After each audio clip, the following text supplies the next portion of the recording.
भाई ये जैसे कि आप देख रहे हैं एचएफ पार्क में नादरा की गाड़ी मंगवाई गई है एमक्यूएम पाकिस्तान की तरफ से लोगों की सहूलत के लिए।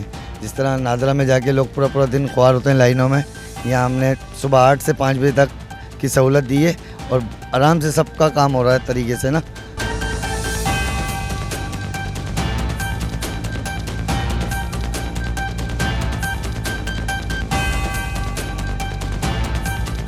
हम लोग खड़े हैं हुसैनाबाद ब्लॉक 3 UC 7 में, और यहाँ पे जो आप देख रहे हैं नादरा की गाड़ी मेरे पीछे खड़ी हुई है और यहाँ पे पब्लिक खड़ी है।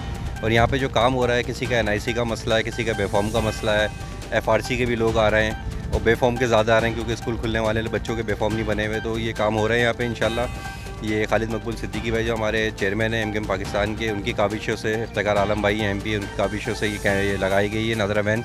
इसके बाद हमारा जो नेक्स्ट प्रोसेस है वो लर्निंग लाइसेंस का है। उसके लिए भी हमने जो ना कह दिया है इफ्तिकार आलम भाई और खालिद भाई को, इंशाल्लाह वो गाड़ी भी आएगी और लर्निंग लाइसेंस के लिए यहाँ पे हमारे इलाके के आवाम को सहूलत दी जाएगी।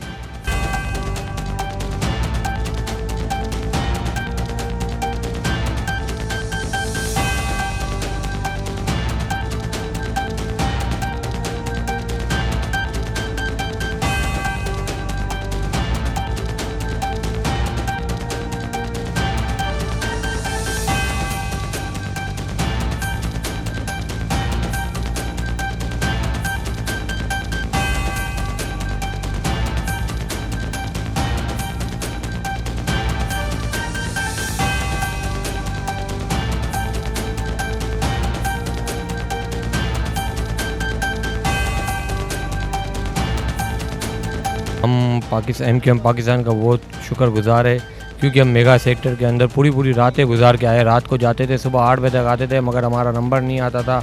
नंबर आता था बोला ये प्रॉब्लम है, वो प्रॉब्लम है। अल्हम्दुलिल्लाह हमारे इलाके में ही कैंप लगा, सही एमक्यूएम पाकिस्तान ने कैंप लगाया। हमारे बच्चों का बेफार्म भी बन चुका, मेरा NIC एक्सपायर हो चुका था, अल्हम्दुलिल्लाह मेरा NIC भी बन चुका।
हमारे एमक्यूएम पाकिस्तान की तरफ से खालिद मकबूल सिद्दीकी भाई चेयरमैन एमक्यूएम पाकिस्तान की तरफ से आज ये नादरा की गाड़ी और इफ्तिकार आलम भाई MPA इनकी तवज्जो से आज ये नादरा की गाड़ी आई है हमारे इलाके UC 7 के अंदर, जो हवाम के बेफॉर्म वगैरह, बच्चों के बेफॉर्म वगैरह और NIC कार्ड वगैरह बन रहे हैं, जो रीन्यू भी हो रहे हैं, नए भी बन रहे हैं। और इंशाल्लाह इस तरह पहले भी गाड़ी आती रही है और आगे भी आती रहेंगी और इस तरह के इलाके की खिदमत के हवाले से काम करती रहेगी।